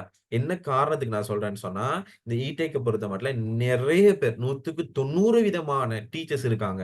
அந்த 90 விதமான டீச்சர்ஸ் உங்களுக்கு தெரியும். அவங்கவங்க யுனிவர்சிட்டில படிச்ச டிகிரி அதத்தான் அவங்க இ-டெக்ல படிச்சு குடுக்குறாங்க. உதாரணத்துக்கு சிவில் இன்ஜினியர் படிச்சுட்டு முடிச்சுட்டு வந்தாரு. சிவில மட்டும் தான் படிச்சு குடுப்பாரு. ஆட்டோமொபைல் முடிச்சுட்டு வந்து ஆட்டோமொபைல மட்டும் தான் படிச்சு குடுப்பாரு. எலக்ட்ரிக்கல மட்டும் படிச்சுட்டு எலக்ட்ரிக்கல மட்டும் படிச்சு போன வருஷம் ஒரு பேட்ச் 2020 உங்களோட சீனியர் பேட்ச்க்கு நான் இப்படி 1வது யூனிட்லேருந்து 4வது யூனிட் இப்படி போய் கொண்டிருக்கிறேன். 4வது யூனிட் கிட்ட வரேன். ஒரு சில இடங்கள்ல ஃபெஸ்ட்டுக்கே செய்றாங்க இந்த 7வது யூனிட்ட. அவங்களுக்கு ஃபெஸ்ட்டுக்கு ஸ்டார்ட் ஆகுற யூனிட் 7வது யூனிட். என்னடான்னு பார்த்தா அவரு எலக்ட்ரிக்கல் படிச்ச ஒரு சார். அப்ப அவங்க ஃபர்ஸ்ட் அந்த பிள்ளைகளுக்கு என்ன படிப்பிப்பாரு? எலக்ட்ரிக்கல் தான் படிப்பிச்சு குடுப்பாரு. ஆனா அந்த பிள்ளைகளுக்கு தெரியாது நாங்க எலக்ட்ரிக்கல் 7வது யூனிட் படிக்கிறோம் அப்படிங்கிறது யாருக்குமே தெரியாது. உங்களுக்கு கூட இந்த சிட்யூவேஷன் ஏதாவது இடத்துல இந்த மாரி நீங்க கிளாஸ் ஃபேஸ் பண்ணிக்கலாம். பிள்ளைகள் போடுங்க கட்டுமான தொழில்நுட்பம். ஆனா நீங்க அந்த கட்டுமான தொழில்நுட்பம் 4வதா படிப்பிக்க வேண்டிய உங்களுக்கு யூனிட் அது. விளங்குச்சா? பிள்ளைகள் போடுங்க தானியங்கி தொழில்நுட்பவியல் 6வதா படிப்பிக்க வேண்டிய யூனிட். ஏன் அவங்க அத ஃபர்ஸ்ட்க்கு படிப்பிக்கிறாங்க? ஏன்னா அவங்களுக்கு அது மட்டும் தான் தெரியும்னு அர்த்தம். சோ நீங்க நல்லா விளங்கிடுங்க. யூனிட் ஆர்டர் வைஸ் பண்ணி உங்களுக்கு சிலபஸ் கொண்டு போவலன்னு சொன்னா, ஃபர்ஸ்ட் இயர் பொறுத்தமட்டில நீங்க நல்லா விளங்கிடுங்க. உங்கள ஏமாத்துறாங்க. அவ்வளதான். சிலருக்கு வந்து புள்ளைகள மயக்கிறதுக்காக உண்மையிலேயே ஃபர்ஸ்ட் இயர்ல புள்ளைகளுக்கு ரொம்ப இன்ட்ரெஸ்ட்டான ஒரு பாடம். ரொம்ப அந்த அப்படி ஆசைப்படுற ஒரு பாடம் வந்து இந்த பாடம். Engineering drawing. இப்ப நான் உன்ன நல்லா மயக்கணும்னு நான் நினைச்சேன். நல்லா இந்த சார் பெஸ்ட்டு. இந்த சார் நல்லா படிச்சு தராருன்னு சொன்னா, நான் உன்ன மயக்க வேண்டிய ஒரு தேவை ஒண்ணு இருக்குன்னு சொன்னா, அவனுக்கு ஃபர்ஸ்ட் இன்ஜினியரிங் ட்ராவிங் தான் நான் செய்வேன். ஏன்னா, அதில தான் அந்த படங்கள் இப்படி படங்கள் வரையறதெல்லாம் பாடம் வந்து வரும். அப்ப உங்களுக்கு இன்ட்ரெஸ்ட் ஆயிக்கும் அந்த பாடம் படிக்கும்போது. நீங்க வரைஞ்சு பழகுவீங்க. உங்களுக்கு ஆசையா இருக்கும். இந்த யுனிவர்சிட்டில படிக்கிற இந்த பாடம். இந்த பார்ட் வந்து யுனிவர்சிட்டில நீங்க படிப்பீங்க. சோ இந்த மாரி உங்களுக்கு ஆசையா வரும். அப்ப நாங்க இத நான் உன்ன நான் நல்லா பேய் காட்டணும், உன்ன ஏமாத்தணும்னா நான் ஃபர்ஸ்ட் அதான் படிப்பிப்பேன். ஐசிடில நெறைய பேர் செய்ற விளையாட்டு நான் சொல்லவா? ஐசிடில வந்து லாஜிக் கேட்ஸ்ன்னு ஒரு பாடம் இருக்குது. சரியா? லாஜிக் கேட்ஸ்ன்னு ஒரு பாடம். சரியா? தர்க்க சுற்றுன்னு சொல்லி. அப்ப நெறைய பேர் செய்ற வேலை என்னன்னா, என்னது 1வது யூனிட் செய்யாம 4வது யூனிட்டோ, 3வது யூனிட் சம்திங் அந்த ஐசிடில லாஜிக் கேட்ஸ். அத ஃபர்ஸ்ட்க்கு செய்வேன். ஏன்னா, அது இன்ட்ரெஸ்ட்டான பாடம். புள்ளைகளுக்கு லேசா விளங்கும். அப்ப புள்ளைகளுக்கு டீச்சர்ஸ் மேல ஒரு ஒரு ஒரு ஈடுபாடு ஒண்ணு வரணுமே. அதாவது சரி நல்லா செய்றாருங்கிறது. லேசான பாடத்த எவன் செஞ்சாலும் நல்லா தானடா இருக்கும். பிராக்டிகலா அதான் உண்மை. லேசான ஒரு பாடத்த, இன்ட்ரெஸ்ட்டான ஒரு பாடத்த எவன் செஞ்சாலும் அது நல்லா தான் இருக்கும். ரைட்டா? அப்ப அத நீங்க நல்லா அது மாரி சில இடங்கள்ல பார்த்தீங்கன்னா, எஸ்எஃப்டில கூட சிலருக்கு நேரடியா என்னது பேசிக்க முடிக்காம பின்னுக்கு இருக்கிற லேசான பாடங்கள் இனி ஸ்டார்ட் பண்ணுவாங்க. இப்ப நீங்க தெரிவு செஞ்சுக்கிற இந்த ஆன்லைன் கிளாஸஸ்ல இ-டெக் வந்து நஃபீஸ் சார், எஸ்எஃப்டிக்கு வந்து ஆன்லைன்ல ராஷித் சார், அதேபோல பி.டெக் வந்து ஹரிஹரன் சார். ஐசிடிக்கு வந்து 3, 4 டீச்சர்ஸ் மாரி இருக்காங்க. ஓவரால் எல்லா இடத்துலயும் இருக்காங்க. ஸோ ஐசிடி நான் அங்க ப்ரிஃபர் பண்ணல. ஸோ பெர்சனலா உங்களுக்கு வேணா நான் கான்டாக்ட் நம்பர் தாரேன். அது பிரச்சனை இல்ல. ஆனா எஸ்எஃப்டிக்கு உங்களுக்கு சொல்லலாம். நீங்க தெரிவு செஞ்ச இடம் பெஸ்ட் ராஷித் சார். உங்களுக்கு வேண்டா என்னோட நம்பருக்கு வாட்ஸ்அப் பண்ணுங்க. என்னோட என்னோட இப்ப சில ஆட்கள் ராஷித் சார் அனுப்புன லிங்க் மூலமா வந்திருப்பீங்க. சில ஆட்கள் ஹரிஹரன் சார் அனுப்புன லிங்க் மூலமா இங்க வந்திருப்பீங்க. அதே மாரி என்னோட என் மூலமா நீங்க இந்த இடத்துல வந்திருக்கீங்க. ஸோ உங்களுக்கு எஸ்எஃப்டி டீச்சர்ஸ் நம்பர் இருக்காது ஆல்மோஸ்ட். ஸோ நான் அந்த நம்பர நான் உங்களுக்கு அப்டேட் பண்றேன். சரியா? ஸோ நீங்க இது விலகிக் கொள்ளணும். ஓகே. ஸோ நாங்க இங்க யோசிக்க வேண்டிய விஷயம் என்ன அப்படின்னு சொன்னா, இந்த இடத்துல நாங்க எத படிக்கணும்? எப்படி படிக்கணும்? என்ன ஆர்டர்ல படிக்கணும்ங்கிறத தெரிஞ்சுக்கிட்டு வரணும். நான் இன்னைக்கு யூனிட் 1 முடிச்சுட்டேன். இன்னைக்கு நான் யூனிட் 2 முடிச்சுட்டேன். நான் இன்னைக்கு யூனிட் 3 முடிச்சுட்டேங்கிறத சரி சரியா முடிச்சுட்டு வரணும். அத விட்டு போட்டு லேசான பாடத்த முன்னுக்கு செஞ்சு புள்ளைகள பேய் காட்டி ஏமாத்தி அந்த உழைப்பு உழைக்கிறதுக்கு சும்மா இருக்கலாம் பிள்ளைகள். இல்லைச்சா நெறைய இடத்துல இருக்கிறாங்க. பார்த்தா அவங்களுக்கு கிட்டத்தட்ட என்னோட பழைய டீச்சர்ஸ் மாரி இருக்காங்க நெறைய பேர். சிவில மட்டும் தான் செய்வானுவோ. இல்லைச்சா? உழைக்க வச்சு நல்லா அதையே வச்சு தான் அரைப்பாங்க. திரும்ப திரும்ப சிவில அரைச்சுக்கிட்டே இருப்பாங்க. சில கேட்கிறேன் ஆட்டோமொபைல மட்டும் அரைப்பாங்க திரும்ப திரும்ப. சிலருக்கு வந்து எலக்ட்ரிக்கல மட்டும் திரும்ப திரும்ப அரைச்சுக்கிட்டே இருப்பாங்க. சரி இது படிப்பிக்கிறீங்க. பரவால்ல திரும்ப படிச்சவன குறைஞ்சா போயிற போறான்னு சொல்லி திரும்ப அதையே படித்துடுவாங்க. அந்த மாரி கேஸ்லாம் இருக்கு. இல்லைச்சா? நான் இது ஏன் சொல்றேன்டா, நீங்க விழிச்சிருங்க. அதுதான் சொல்ல வரேன். நீங்க சரியா இருங்க. நீங்க விழிச்சிருங்க. அந்த இடத்துல நீங்க சரியா யோசிச்சு நடந்துக்கிடுங்க. எந்த அளவுக்கு நாங்க எந்த இடத்துல வொர்க் பண்ணணும், எப்படி வொர்க் பண்ணணும்ங்கறத நீங்க சரியா அண்டர்ஸ்டாண்ட் பண்ணிக்கொள்ளணும். அத விட்டு போட்டுட்டு, அவன் கிளாஸ் போறான், இவன் கிளாஸ் போறான், அவன் படிக்கிறான், இவன் படிக்கிறான்னு நீங்க சொல்லி போட்டு கடைசி வரைக்கும் போனீங்கன்னு சொன்னா, இந்த இடத்துல யாரு நஷ்டவாளின்னா நீங்க தான் நஷ்டவாளி. நீங்க தான் நஷ்டவாளி. அப்பா, அம்மாட காச செலவழிச்சு, அவங்க கஷ்டப்பட்டு உழைச்சு தர காச செலவழிச்சு, அங்க கொண்டு போய் கொட்டிட்டு வாரதுக்கு இல்லையே புள்ளைய. சரியான இடத்துல படிக்கணும் நீங்க. ரைட்டா? சோ, இந்த மாரி இருக்கு. சோ, என்னோட வந்து ஒவ்வொரு வருஷம் நான் பிராக்டிகல் செய்றது, உங்களுக்கு ஃபோட்டோஸ், வீடியோஸ்லாம் நான் இன்ட்ரோடக்ஷன் கிளாஸ்ல காட்டியிருந்தேன். இந்த லிங்கோட சேர்ந்து உங்களுக்கு ஒரு யூடியூப் லிங்க் வந்து அதில போய் பாருங்க. பிராக்டிகல் ஃபோட்டோஸ் ஒரு ஒரு பார்ட்டா கிரியேட் பண்ணி, அந்த பார்ட்டா நான் ரெடி பண்ணி, அத உங்களுக்கு நான் போட்டிருந்தேன். சோ, உங்களோட குரூப்லயே அத நான் போடுவேன். சோ, ஃபுல்லா பாருங்க. சோ, என்ன விஷயம் அதுன்னா, பிராக்டிகலுக்கு கூட நெறைய பேர் யோசிப்பீங்க, சார் ஆன்லைன்ல படிச்சா பிராக்டிகல் நாங்க சக்சஸ் பண்ணிறலாமா? நாங்க பிசிக்கலா போனா தான் சார் பிராக்டிகல் படிக்கணும். உண்மைய சொல்லப்போனா பிள்ளைகள், பிராக்டிகல்ங்கிறது வெறும் 3 நாள் கான்செப்ட் அவ்வளதான். 3 நாள். 3 நாள் அவ்வளதான். இந்த 3 நாள் அப்டின்னா என்ன அர்த்தம்? உதாரணத்துக்கு ஏ-லெவல் எக்ஸாம் முடிஞ்சா பிறகு தான் ஒரு 2 மாசத்துக்கு ஒரு பிராக்டிகல் ஆரம்பிப்பாங்க. அந்த பிராக்டிகலுக்கு முன்னுக்கு நான் உங்களுக்கு 3 நாள் போடுவேன். அந்த 3 நாள்ல இ-டெக்ல இருக்கிற எல்லா பிராக்டிகலும் சொல்லி தந்துருவேன். நீங்க ஏ-லெவல் படிச்சு கொண்டே இருக்கும்போது பிராக்டிகல் செய்யணுங்கிற அவசியம் எங்கேயுமே இல்ல. இல்லையா என்ன சொல்ல வரேன்னு. சோ அதே மாரி தான் 2023 பேட்ச்ல பிராக்டிகல் அந்த மாரி ஈஸ்டர்ன்ல இருந்து வந்தாங்க 40 பேர் கிட்ட. நூர்லியால இருந்து 39 பேர் கிட்ட வந்தாங்க. நூர்லி இந்த சென்ட்ரல் புரோவின்ஸ். வெலிகம, ஜஃப்னா, வவுனியா, மன்னார், முல்லைத்தீவு எல்லா பக்கத்துலயும் இருந்தாங்க. 2023 பேட்ச்ல வந்து அப்படி வந்து ஒருத்தர் வந்து ஒரு ஒரு ஈஸ்டர்ன்ல இருந்து கொஞ்சம் பேர் வந்தாங்க அப்படின்னா, அந்த ஒரு பாக்ஸ் ஒண்ணு கொண்டு வரான். என்னன்னு சொன்னா, எலக்ட்ரானிக் பாக்ஸ். எலக்ட்ரானிக் பிராக்டிகலுக்கான ஒரு பாக்ஸ். எவ்வளோடா தம்பி? ரூ. 2500 என்னமோ குடுத்து வாங்குனேன் சார். யார்ட்ட வாங்குனீங்க? நம்மோட இ-டெக் சார் நம்மளுக்கு தந்தாரு. அப்ப நான் கேட்டேன், இதுக்குள்ள என்ன இருக்குன்னு உங்களுக்கு தெரியுமா? இல்ல சார் தெரியாது. ஏன் தெரியாது? இல்ல சார் நம்மளுக்கு வாங்குனது மட்டும் தான். அத பத்தி ஒண்ணுமே நாலேட்ஜ் சொல்லி தரல. ஒண்ணுமே படிச்சு தரல. அவனு சொல்ற ஒரு வார்த்தை. இல்லையா? சரியா என்ன சொல்ல வரேனே. அப்ப அவங்களும் அந்த இடத்துல சொல்லும்போது என்ன அடுத்த கட்டம் என்ன நடந்துச்சு? அப்ப அவங்களுக்கு நான் பிராக்டிகல் செய்ய போய் தான் அவங்களுக்கு விளங்கிச்சுது. அட இந்த பாக்ஸுக்குள்ள இருக்கிற சாமானுக்கான வேலை இவ்வளோ இருக்கா? அப்படிங்கிறத அவன் யோசிக்கிறான். அப்ப பிராக்டிகல்ன்ற பேர்ல ஏதோ சாமான்ல பயங்காட்டு பிள்ளைகள பயங்காட்டு அவ்வளவுதான். இந்த இடத்துல நிறைய பேர் சம்பாதிக்க பிள்ளைகள பயங்காட்டி தான். பிள்ளைகள பயங்காட்டி தான் சம்பாதிக்கிறான். அதுதான் நீங்க விளங்கிக்கணும். பிராக்டிகல் சாமான ரூ. 2500 வித்துக்கிறான். வெறும் ரூ. 1000 சாமான 2500 சேர் வித்துக்கிறான். அத வாங்கி வச்சுக்கிறான் பிள்ளைகள் எல்லாரும். மெயினா ஈஸ்டர்ன்ல இருந்து வந்த பிள்ளைகள். வாங்கி இங்க கொண்டு வந்து என்னட்ட செஞ்சு பார்த்துட்டு போறான். அதே சாமான நாங்க பிராக்டிகல் செய்யும்போது குடுத்தேன். இங்க குடுத்து, அவங்க பிராக்டிகல் செய்ய வச்சு அனுப்பியிருந்தேன். நான் சொன்னேன் சென்சார் ஆட்டோவா வேலை செய்றது எல்லாமே சொன்னேனே. எஸ் அவ்வளதான். சோ இங்க நீங்க விளங்கணும். நெறைய பேர் பயங்காட்டி சம்பாதிக்க நீங்க உங்களுக்கு ஏதாவது ஒரு விஷயம் தேவைன்னா என்ன நேரடியா கேட்கலாம். சரி இந்த யூனிட் என்ன மாரி? இந்த யூனிட் எவ்வளவு படிக்கணும்? உண்மைய சொல்லப்போனா, இந்த யூனிட்டுக்கும் ஒவ்வொரு யூனிட்லும் ஒவ்வொரு மார்க்ஸ் இருக்கு போல. உதாரணத்துக்கு ஜெனரலா நான் சொல்றேன். உங்களுக்கு ஃபைனல் எக்ஸாம்ல நீங்க பார்ட் 1, பார்ட் 2ன்னு சொல்லி பிரிக்கும்போது, பார்ட் 1, பார்ட் 2ன்னு பார்ட் 1ல உங்களுக்கு தெரியும் 35 மார்க்ஸ். மேனேஜா பார்ட் 1ல 35 மார்க்ஸ். பார்ட் 2ல 35 மார்க்ஸ். பிராக்டிகல்ல 30 மார்க்ஸ். பார்ட் 1ல 35 மார்க்ஸ்ன்னு சொன்னா, அப்போ 50 எம்சிக்யூல ஒரு எம்சிக்யூ நீ சரியா செஞ்சா 0.7 மார்க்ஸ். எஸ்எஃப்டில அப்படி இல்ல. எஸ்எஃப்டில ஒரு எம்சிக்யூக்கு 1 marks. 50 MCQ 50 marks. Part 1 50 marks, part 2 50 marks. அது எஸ்எஃப்டில, ஐசிடில அது வேற. இடெக்ல பிராக்டிகல்னு ஒரு கான்செப்ட் இருக்குது. பிடெக்ல பிராக்டிகல்னு ஒரு கான்செப்ட் இருக்கிறதால, இங்க நீ பார்ட் 1க்கு 35 மார்க்ஸ். 50 எம்சிக்யூ செய்வா. ஆனா 35 மார்க்ஸ் தான் உனக்கு கிடைக்கும். 35 தான் அதுல கவுண்ட். பார்ட் 2 செய்வீங்க. 35 மார்க்ஸ் தான் உங்களுக்கு கிடைக்கும். பிராக்டிகல் செய்வீங்க 30 மார்க்ஸ். அப்போ 35, 35, 30 எவ்வளோ? 100. அப்ப பார்ட் 1ல 35 மார்க்ஸ்ன்னு சொல்லக்கல. 50 எம்சிக்யூ உங்களுக்கு வரும். அந்த 50 எம்சிக்யூல நீங்க வேணா பார்த்தா உங்களுக்கு தெரியும். நாங்க மேல போட்டிக்கிறேன் பாருங்க. முதலாவது யூனிட்ங்கிறது பிள்ளை நல்லா பாருங்க.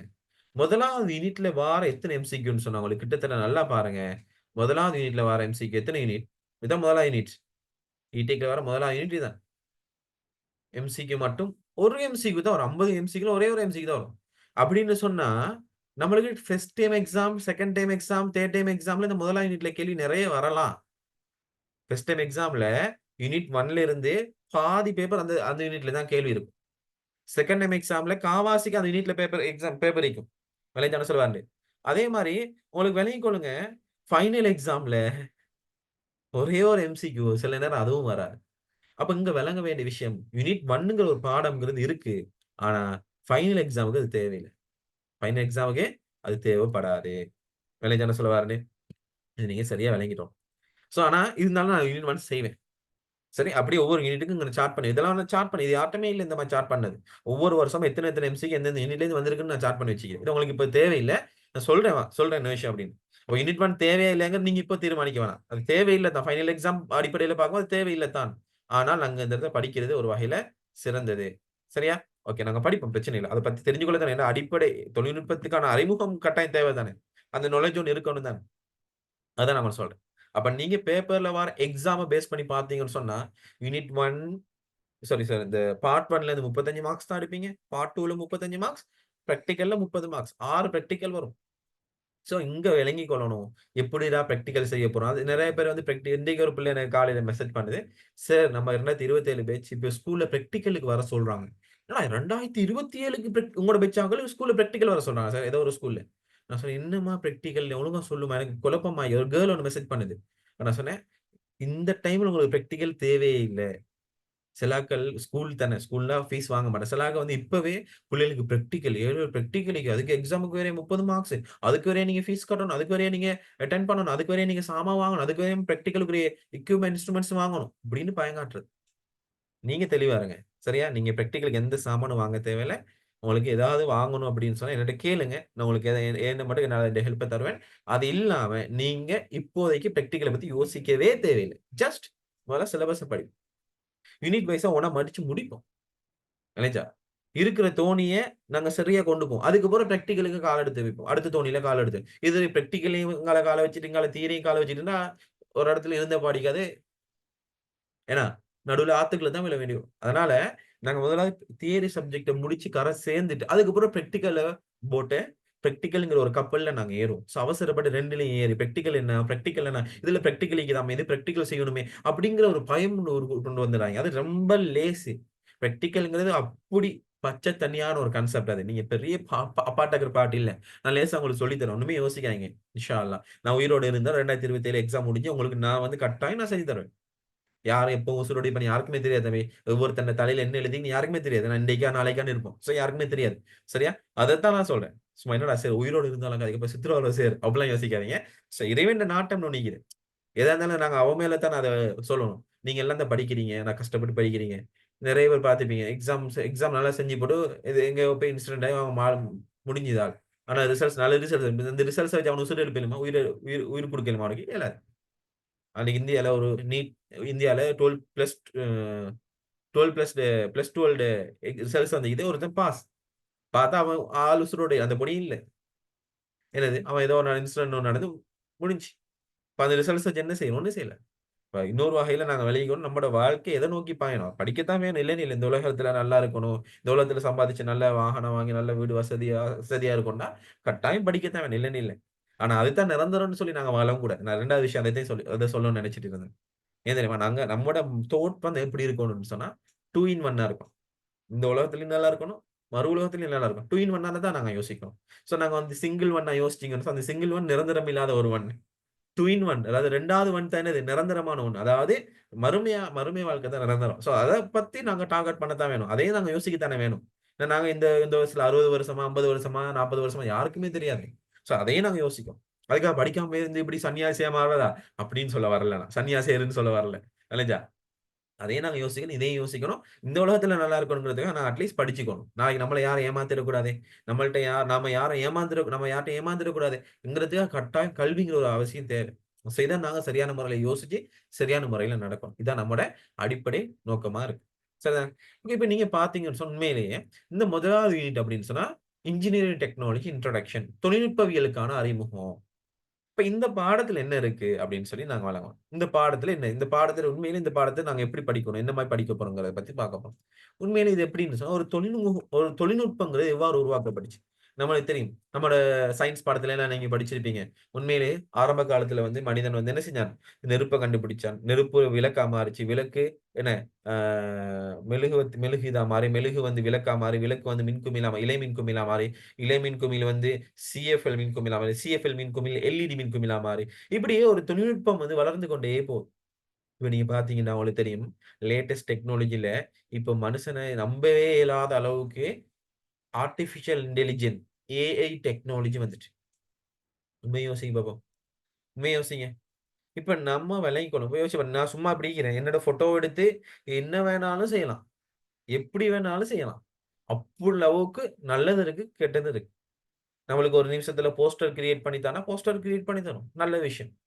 நம்மளுக்கு பாட்டு ஒட்டோவா ரெடி பண்ணுனா, அந்த பாட்ட அடிச்சு தருது அது. ஒட்டோவா மியூசிக் குடுத்து அத கன்செர்ட் பண்ணி தருது. நல்ல விஷயம். இல்லைங்களா? நம்மளுக்கு ஏதாவது வேலைகள செஞ்சு ஏதாவது தேடி எடுத்து அதாவது கல்வி சம்பந்தமான தேவைகள் ChatGPT நாங்க யூஸ் பண்ணி நாலேட்ஜ் எடுக்கும். நல்ல விஷயம். அதே மாதிரி அதே ஏஐ பயன்படுத்தி எவன் கூடயோ கனெக்ட் பண்ணி காட்டலாம். அத வச்சு நாங்க யார வேணாலும் மானப்போக வைக்கலாம். யார வேணாலும் உயிர் போக வைக்கலாம். ஏன்? அதாவது மென்டலி அவன சைக்காலஜிக்கலா அவன வந்து ரொம்ப நாங்க டிஸ்டர்ப் பண்ணலாம். இந்த மாரி ஏஐ டெக்னாலஜி இது.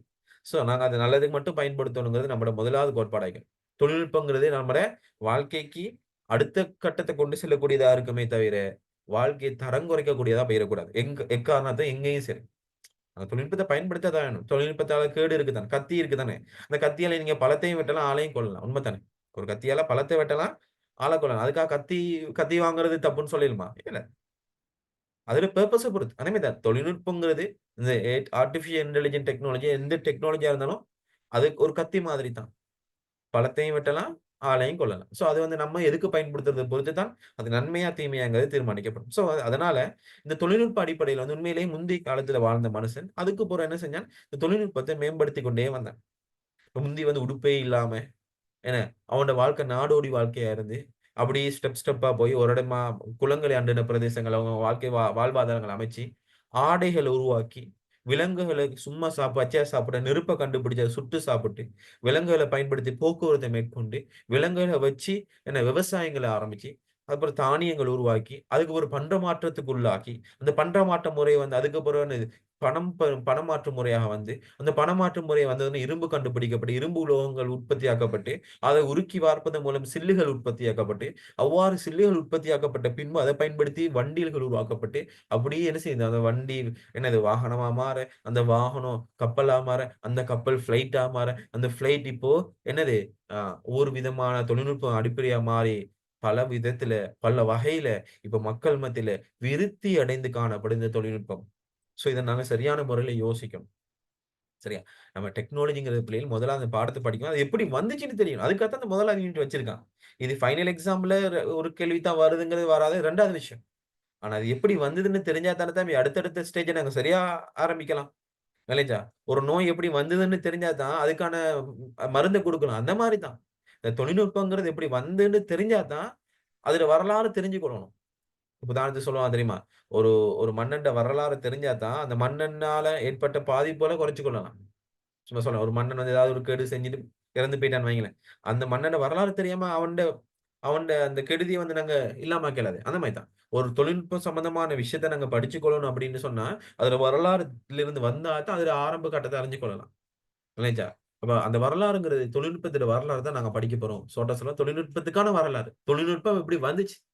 என்ன தொழில்நுட்பத்தோட பாஸ்ட்ட பத்தி தான் நாங்க படிக்க போறோம். அப்ப அது அடிப்படையில நம்மளுக்கு தெரியும். தொழில்நுட்பவியலின் அறிமுகம். அதுக்கான வரைவிலக்கு டெஃபினிஷன் ஆஃப் டெக்னாலஜி அப்படின்னா என்ன? என்ன மனித வாழ்வின் நடைமுறை நோக்கங்கள் அல்லது மனித சூழலை மாற்றுவதற்கும், கையாளுவதற்கும் அறிவை பிரயோகித்தல் தொழில்நுட்பவியலாகும். அப்போ உண்மையிலே மனுஷன்ட வாழ்க்கை வட்டத்துல நம்ம வந்து என்ன நம்மோட மனித சூழல மாற்றத்துக்கு ஏத்த மாரி ஒரு புதிய தொழில்நுட்பத்த நாங்க கண்டுபிடிக்கிறோம் அப்படின்னு சொன்னா. அந்த புதிய அறிவ நாங்க பிரயோகப்படுத்துறோம். அதுதான் தொழில்நுட்பம். ஏன்னா, இப்ப உதாரணத்துக்கு முந்தி காலத்துல மனுஷன் மாங்காவ எப்படி எப்படி ஆஞ்சிருப்பான்? மரத்துல ஏறி ஆஞ்சிருப்பான். மரம் ஏறி மாங்கா ஆஞ்சிப்பான். ஃபார் எக்ஸாம்பிள் சொல்றேன். ஒரு தொழில்நுட்பம்ங்கிறத ஒரு ஒரு சின்ன ஒரு உதாரணத்த படுத்தி சொல்றேன். மரம் ஏறி தான் மாங்கா ஆஞ்சிப்பான். அப்ப மரம் ஏறும்போது மரம் முறிஞ்சு விழுந்து கை, கால் உடைஞ்சுக்கும். அதுக்கு பிறகு மரம் ஏறுறது டேஞ்சர்ன்னு தெரிஞ்சுக்கிட்டு, புதுசா ஒரு டெக்னாலஜி கொண்டு வரான். கல்லால அடிச்சு மாங்காவ கல்லால அடிச்சு கீழ விழுத்த வைக்கிறது. அப்படி செஞ்சு பார்த்தான். அதுக்கு பதிலா மாம்பழத்துல ஏதாவது டேமேஜ் ஆகிரும். சரியா? அதுக்கப்புறம் என்ன செஞ்சான்? ஒரு கம்ப எடுத்து, அந்த கம்புல இப்படி கொக்கைய கனெக்ட் பண்ணி, கொளுக்கிய செட் பண்ணி, அந்த கொளுக்கி மூலமாக மாங்காவ எடுத்தான். அப்படி கொளுக்கி மூலமாக மாங்காவ பிக்கும்போது கூட, அந்த மாங்கா நேரா நிலத்துல இருந்து அப்பவும் பழுதடைஞ்சு, அந்த மாங்கா அடிபட்டு அடிபட்டு சேதமடையும். அதுக்கப்புறம் என்ன செஞ்சான், அந்த கொழுக்கி கீழ எப்படியோ ஒரு தொட்டில் ஷேப்ல என்ன செஞ்சான், ஒரு துணிய கட்டுனான். அப்ப உண்மையிலேயே இப்போ நாங்க நெறைய பேர் யூஸ் பண்ணி பார்த்திருப்பீங்க. இப்ப இந்த மாம்பழங்கள் 1000க்கு வருவாங்க. ஒரு லொரிய கொண்டு வருவாங்க. இப்படி என்ன செய்வோம், இப்படி கொழுக்கி மாரி செட் பண்ணி கீழ வந்து ஒரு இப்படி ஒரு ஒரு பக்கெட் மாரி இப்படி துணியால இப்படி கட்டியிருப்பாங்க. என்ன நடக்கும்? அப்ப உண்மையிலேயே அவங்க 1000 மாங்கா இந்த இதுக்குள்ள விழும். ஏன்னா, இப்போ அதுக்கப்புறம் என்ன செஞ்சான், இப்படி கொழுக்கி மாரி வச்சு செஞ்சான். இது இப்ப நம்ம நாட்டுல இருக்கிற இந்த அப்டேட். நம்ம நாட்டுல இதுவரைக்கும் உள்ள அப்டேட். அப்ப ஏறி ஆஞ்சவன் அடிச்சு ஆஞ்சான், அடிச்சு ஆஞ்சவன் கொக்கைய போட்டு ஆஞ்சான், கொக்கைய போட்டு ஆஞ்சவன் என்னது அடுத்த டெக்னாலஜி என்ன புதுவிதமான ஒரு இது ஒரு புதிய தொழில்நுட்பம் தானே. அதுக்கப்புறம் அந்த மாம்பழம் சேதமடையாம கீழ ஒரு என்னது ஒரு துணி கட்டி மாம்பழத்த இதுக்கப்புறம் என்ன செஞ்சான், உண்மையிலே இது வந்து சாதாரண ஒரு சாமானிய மனிதன் செய்ற வேலை. இது ஒரு தொழில்நுட்ப மாணவனா இருந்தா நாங்க எப்படி யோசிக்கலாம் இத? இப்ப நெறைய டெக்னாலஜி வந்துச்சு. என்னது மாமரத்துல ஒட்டோவா போய் என்னது ட்ரோன் செட்டப் வச்சு ட்ரோன் மூலமா மாங்கா பறிக்கிற செட்டப் மிஷினரிய வச்சு மிஷின பயன்படுத்திருவாங்க. ரொபோட்ட யூஸ் பண்ணி மாங்கா பறிக்கிற டெக்னாலஜி இருக்கு. பெரிய, பெரிய இண்டஸ்ட்ரியல் லெவல்ல இப்ப நீங்க ஸ்ரீலங்கால வந்து சும்மா ஒரு 10 மாமரம், 20 மாமரம் சைனா சைட்லலாம் போனீங்கன்னு சொன்னா, ஒரு இடத்துல 2000, 3000 மாமரம் இக்கும். லட்சக்கணக்குல மாமரம் இக்கும். அந்த மாமரங்களுக்கு ஆட்கள் போட்டு பறிக்க இயலுமா? மாங்கால. ஏல.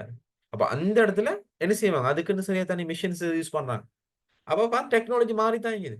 அப்ப இதுதான் டெக்னாலஜி. ஒரு புதிய விதமான ஒரு சூழலுக்கு, மனித சூழலுக்கு அறிவை பிரயோகித்தல் தொழில்நுட்பம் எனப்படும். தொழில்நுட்பம் எப்போது தொடங்கியது? உண்மையிலேயே ஒரு தொழில்நுட்பங்கிறது எப்ப ஆரம்பிச்சது? ஏன்னா, ஒரு தொழில்நுட்பங்கிறது எப்ப ஆரம்பிச்சது? ஆதிகால மனிதன், அதாவது கற்கால மனிதன் வாழ்ந்த காலத்திலிருந்தே தொழில்நுட்பம் அப்ப உண்மையிலேயே தொழில்நுட்பம் எப்ப ஆரம்பிச்சுதாம்? கற்கால மனித காலத்திலே ஆரம்பிச்சுட்டான். சின்ன, சின்ன நுட்பங்கள பயன்படுத்தினான். அதாவது காடுகளிலே, மரப்பொந்துகளிலே, குகைகளிலும் வாழ்ந்த மனிதன் தனக்கு உணவு தேடுதலே தனது பிரதான செயற்பாட்டை கொண்டிருந்தான். அப்ப உண்மையிலேயே என்ன செஞ்சான்? தொழில்நுட்பத்துல வாழ்ற அந்த மனிதர்கள் வந்து அந்த கற்காலங்கள்ல வாழ்ந்த மனிதர்கள் என்ன செஞ்சாங்க? அவங்களுக்கு தேவையான தொழில்நுட்ப தேவைகள வந்து நிவர்த்தி செஞ்சுக்குவாங்க. சின்ன, சின்ன தேவைகள். உதாரணத்துக்கு கற்கள பயன்படுத்தி, தடிகள பயன்படுத்தி வேட்டையாடினான். காடுகள்ல, மரப்பொந்துகள்ல வாழ பழகினான். இந்த மாரி நடந்துச்சு. இல்லைங்களா? இதுதான் அவனோட நோக்கம். இப்ப அந்த காலத்துல தொழில்நுட்பம் வந்துட்டுங்கிறத நீங்க விளங்கணும். விளங்கிச்சா நான் என்ன சொல்ல வரேன்ட்டு? கிளியரா? நான் சொல்ற விஷயம் கிளியரா இல்லையா? ஓகே. ஆதிகால ஆதிகால மனிதன் வாழ்வில் தொழில்நுட்பம். ஆதிகால மனித வாழ்விட தொழில்நுட்பம் அப்படின்னு சொல்லி என்ன? அப்ப என்ன ஆதிகால மனித வாழ்வின் தொழில்நுட்பம்? வேட்டையாடுவதற்கு கற்களை பாவித்த மனிதன், பின் கற்களை கூராக்கி உண்மையிலே ஒரு ஆதிகால மனித வாழ்விட தொழில்நுட்பம் என்னன்னு சொன்னா, வேட்டையாடுறதுக்கு கற்கள பாவிச்சவன் கற்கள பாவிச்சவன் என்ன செஞ்சுட்டான்? அதுக்கு சும்மா சாதாரண கற்கள பாவிச்சவன் போக என்ன செஞ்சான்? கற்கள கூராக்கி பயன்படுத்தான். கூராக்குனா டக்குன்னு வெட்டுன்னு கண்டுபிடிச்சுட்டான். அதுபோல தடிகளையும், கம்புகளையும் பாவித்து அவன் அவற்றை தீட்டி கூராக்கி பயன்படுத்தினான். அப்ப தொழில்நுட்பம் பாருங்க. இப்ப தொழில்நுட்பம் மாறுதா இல்லையா? அப்ப அவங்க சும்மா கம்ப யூஸ் பண்ணி அடிச்சு, அடிச்சு மிருகங்கள கொண்டு போய் இப்ப கூராக்கி அத குத்துறான் இப்போ. மிருகங்களை தோலை வெட்டி ஒழுங்கமைத்து ஆடைகளை இப்ப உண்மையிலேயே மிருகங்களோட தோல ஆடைகளா பயன்படுத்தினான். அது ஒரு தொழில்நுட்பம் தானே. தீயை கண்டறிந்ததும் இலச்சியை வாட்டி நெருப்புல சுட்டு தின்று வேக வச்சு தின்ற அமைப்புக்கு உருவாகுனான். சும்மா இறைச்சிய கடிச்சு தின்னவன், பச்சையா தின்றவன் என்ன செஞ்சான்? தீய கற்கள உறைஞ்சு, உறைஞ்சு தீய உருவாக்கி, அந்த தீய வச்சு நெருப்ப மூட்டி, அந்த நெருப்ப மூட்டி அதிலிருந்து என்ன செய்யும்? உணவுகள அந்த வேட்டையாடப்பட்ட மிருகங்கள என்ன செஞ்சான்? சுட்டு தின்றான். அப்ப அதுல ஒரு தொழில்நுட்பம். நெருப்புங்கிறது ஒரு தொழில்நுட்பம். சரியா? ஒரு தொழில்நுட்பத்தின் நெருப்பின் மூலமா பல மாற்றங்கள் ஏற்பட்டுச்சு. பெரிய ஒரு புரட்சி வந்துச்சு நெருப்பால. நெருப்பு கண்டுபிடிக்கப்பட்டதால பெரிய ஒரு மாற்றம் வந்துச்சு. இரும்பு உலோகங்கள் கண்டுபிடிக்கப்பட்டதால இந்த தொழில்நுட்பத்தில பெரிய ஒரு மாற்றம் வந்துச்சு. மக்களோட வாழ்வாதாரத்தில பெரிய ஒரு மாற்றம் வந்துச்சு. உண்மைய சொல்லப்போனா உங்களுக்கு ஒரு பிராக்டிகலா சொல்றேன்.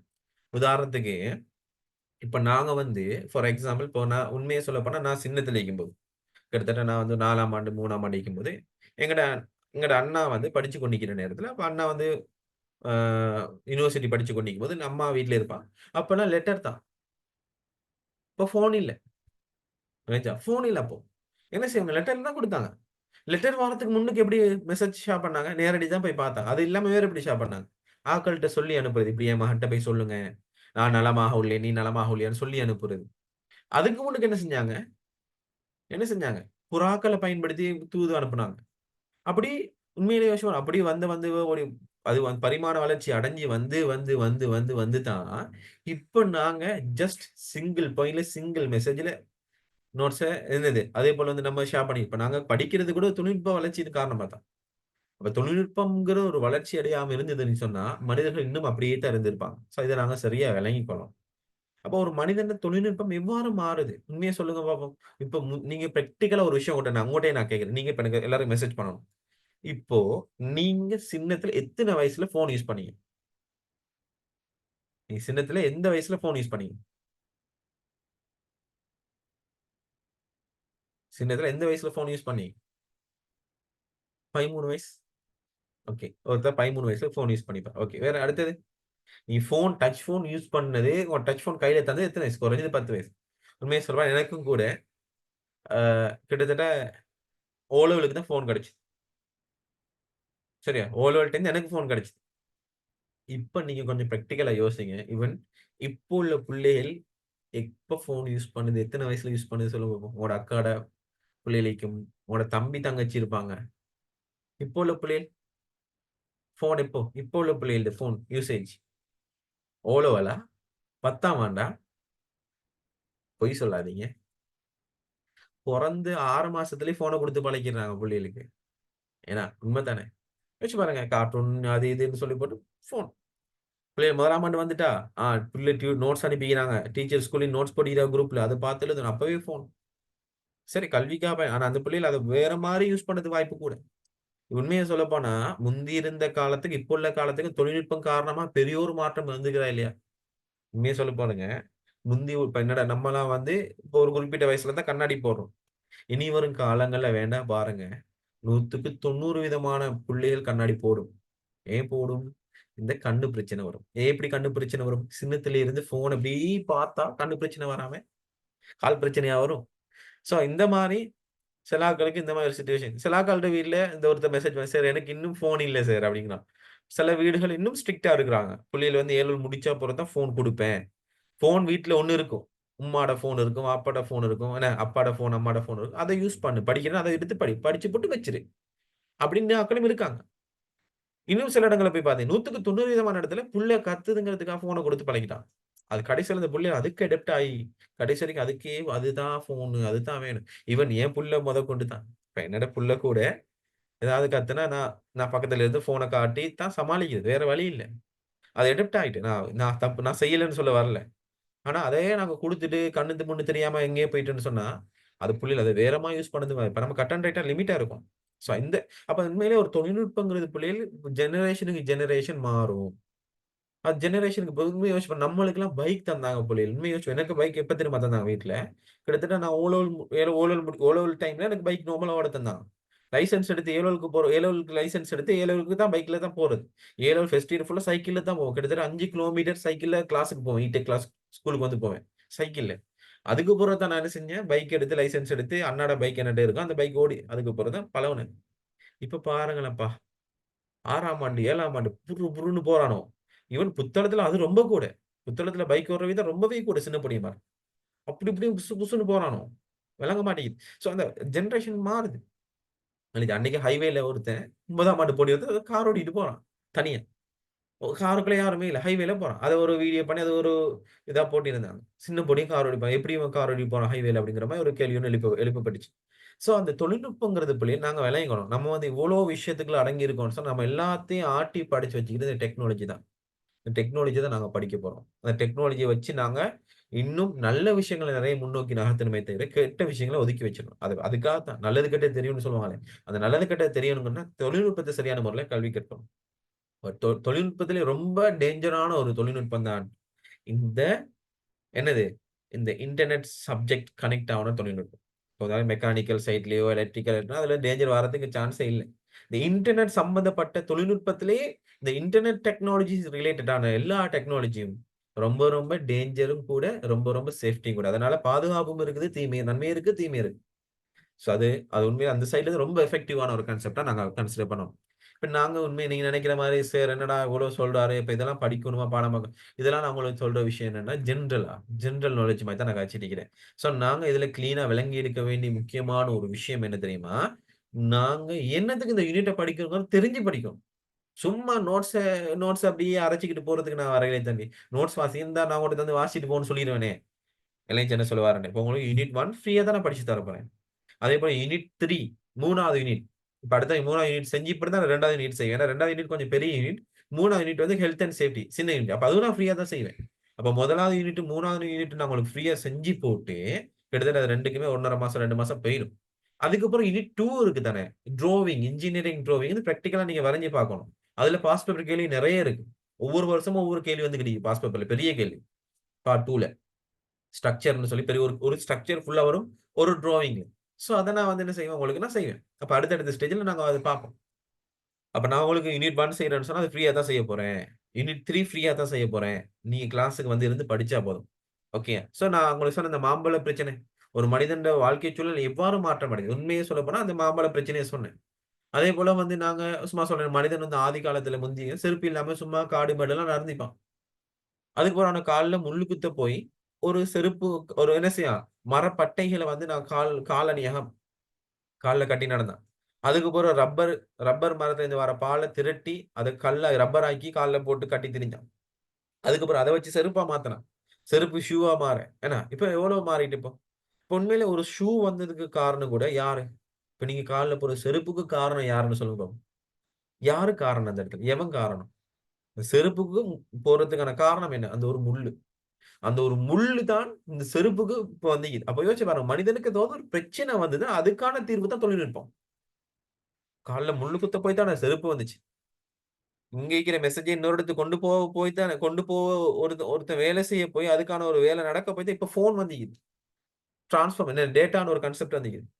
ஏன்னா, இப்ப நம்மளுக்கு வந்து ஒரு இடத்துக்கு இன்னொரு இடத்துக்கு போறதுக்காக நடந்து போய் அது இந்த ஏதாவது ஒருத்தன் தொழில்நுட்பத்த கண்டுபிடிச்சு வண்டில உருவாகி மாட்டு வண்டியா மாறி, மாட்டு வண்டி என்ன ஆ ஸ் இன்ஜின் வண்டியா மாறி, இன்ஜின் வண்டி அப்படியே வாகனம் ஓட்டு போய் பெரிய காரு, ஜீப் எல்லாம் வந்துச்சு. அப்ப உண்மையிலேயே ஒரு தொடர்பாடல் அமைப்பு வரக்குள்ள தான் என்னது நம்மளுக்கு வந்து ஃபோன் வந்துச்சு. போக்குவரத்துங்கிற ஒரு தேவை ஒண்ணு வரக்குள்ள தான் நம்மளுக்கு வாகனங்கள் உருவாக்கப்பட்டுச்சு. அப்ப மனிதனுக்கு ஏதாவது ஒரு பிரச்சனை உருவாகுது சொன்னா, அந்த பிரச்சனைக்கான காரணம் தொழில்நுட்பம். அப்ப அந்த பிரச்சனைய நிவர்த்தி செய்யக்கூடிய ஒரு அமைப்பா தான் அந்த தொழில்நுட்பம் உருவாக்கப்படுதுங்கிறத நீங்க விளங்கணும். பிரச்சனை இல்லாம தொழில்நுட்பம் இப்போ உதாரணத்துக்கு ஆதிகால மனுஷன்ல இருந்து இதுவரைக்கும் யாருக்குமே கால்ல முள்ளு குத்தல, கால் சுடலன்னு சொன்னா, இப்ப வரைக்கும் செருப்புன்னு ஒண்ணு இருந்ததுக்கா? நீங்க சொல்லுங்க பாப்போம். யாருக்காவது முள்ளு குத்தாம, யாருக்காவது கால் சுடாம இருக்குன்னு வைங்க இதுவரைக்கும். செருப்புங்கிற ஒரு விஷயம் இருக்குமா? ஷூங்கிற ஒரு விஷயம் வந்திருக்குமா இதுவரைக்கும்? வந்திருக்காது லைஃப் லாங். ஏன்? ஒரு பிரச்சனைன்னு ஒரு வரல. ஒரு மெசேஜ இன்னொரு இடத்துக்கு குடுக்குறதுக்கு, அவன் ரொம்ப கஷ்டப்படாம லேசா குடுத்துட்டான்னு சொன்னா, சும்மா இங்கேருந்து கத்தக்குள்ள இப்ப நான் புத்தளத்துல இருந்து கத்துறேன், ஜஃப்னாலைக்கு மெசேஜ் போகுதுன்னு சும்மா கதைக்கும்போது போதுன்னு இப்ப நான் இந்த கண்ண மூடி இப்ப நெனைக்கிறேன், அவனுக்கு மெசேஜ் போகுதுன்னு சொல்லி வைங்களேன். சரியா? பொன்மை செலவு சொல்லுவாங்க. டெலிபேத்திக்ன்னு சொல்லுவாங்க. அந்த மாரி. நான் கண்ண மூடி நெனைக்கிறேன், அவனுக்கு மெசேஜ் போகுதுன்னு வைங்களேன். அப்ப நம்ம இப்போ ஃபோன்னு ஒரு கான்செப்ட் வந்தீங்கன்னா, நெட்ன்னு ஒரு விஷயம் வந்தீங்கன்னா அப்ப ஏதாவது ஒரு பிரச்சனைங்கிற ஒரு விஷயம் வரப்போய் தானே தம்பி புதிய ஒரு தொழில்நுட்பம் உருவாகுது. மாங்கா 1000த்துக்கு கஷ்டப்பட போய் தான் இப்ப கொக்க வந்திக்குது. கொழுக்கி. அந்த மாரி தான். அப்ப தொழில்நுட்பம்ங்கிறது மனித சூழல்ல மாற்றத்த உருவாக்கும். அப்ப தொழில்நுட்பம் வர மனித சூழல் மாறிக்கிட்டே போகுங்கிறது நீங்க விளங்கணும். முந்தி உள்ள மனுஷன் வந்து கிட்டத்தட்ட எத்தன வருஷம் வாழ்ந்தான்னு நெனைக்கிறீங்க? ஆதி காலத்துல வரலாறு எடுத்து பார்த்தீங்கன்னு சொன்னா, என்ன யோசிச்சு பாருங்க. கிட்டத்தட்ட 100 வருஷம், 200 வருஷம் வாழ்ந்த மனிதர்கள் இருக்காங்க. விளைஞ்சா? ஆனா இப்போ உள்ள மனிதனோட வாழ்க்கை வட்டத்த பாருங்க. மிஞ்சி போனா 60, 60ஓட முடிஞ்சுச்சு. ஆதிகால மனிதர்கள பாருங்க. அவன்ட கால் சைஸ்ல இருந்து எல்லாமே பெருசு. உடம்பெல்லாம் பெருசா இருக்கும். ஹைட்டா இருக்கும். கிட்டத்தட்ட 8 அடி, 9 அடி இருப்பாங்களாம் அந்த மனிதர்கள். இப்போ உள்ள மனிதர்கள பாருங்க. மிஞ்சி போனா 5 அடி. ஆச்சா? அப்போ இந்த மனிதரோட வாழ்க்கை வந்து சுருங்கிட்டே போகுது. எதன் காரணமா சுருங்குது? தொழில்நுட்பம் பெருப்பிச்சுட்டு போறது. இப்ப தொழில்நுட்பம் பெருசா போறதால, அது வாழ்க்கை சுருங்கிட்டு போகுது. அப்ப தொழில்நுட்பங்கிறது தீமையா? அப்படின்னு சொன்னா தீமை இல்ல. அதுல நன்மை இருக்குது. நான் சொன்னேன் கத்தி மாதிரி. பழத்தையும் வெட்டலாம். என்னது? ஆ கழுத்தையும் வெட்டலாம். ஸோ அந்த மாரி ஒரு கான்செப்ட் தான் இருக்கு. ஸோ அத நாங்க சரியான முறையில பயன்படுத்துறது தான் நம்மோட கையில இருக்கு.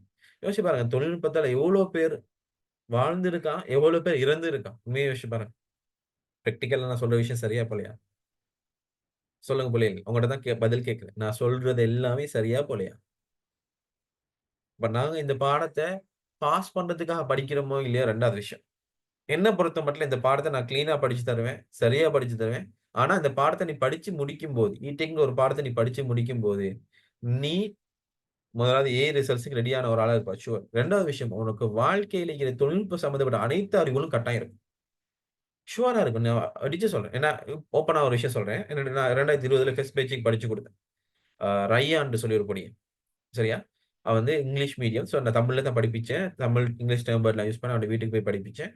ஸோ இப்ப அவன் வந்து இருக்கான் டர்க்கிலயும், ஜப்பான்ல சாரி இப்ப ஜப்பான்ல. டர்க்கிக்கு போய் படிச்சான். டர்க்கிலேருந்து இப்ப ஜப்பானுக்கு மாறி ஜப்பான்ல வாகனம் அந்த வாகனத்த எக்ஸ்போர்ட் பண்ற இதுல ஜப்பான்ல அவனோட ரிலேஷன் ஒரு ஆள் வச்சுக்கிறார் இப்ப எக்ஸ்போர்ட், இம்போர்ட் செய்ற வேலை. அப்ப அதுல இவன் ஒரு சூப்பர்வைசரா இப்ப வொர்க் பண்ணிட்டே இருந்தான். அப்ப அன்னைக்கு வந்த நேரத்துல அவன் சொல்றான், இப்ப நான் வந்து என்னோட ஒரு வயசு இளம தானே. இப்ப நான் 2019 அவன் 2020 நான் அவனுக்கு படிப்பிச்சுக்கிறேன். அப்ப நஃபீஸ் நானா இப்படித்தான். நான் வந்து அப்போ படிச்சதெல்லாம் இப்பதான் எனக்கு விளங்குது. ஆட்டோமொபைல் படிச்சேன் அப்போ ஓட்ட.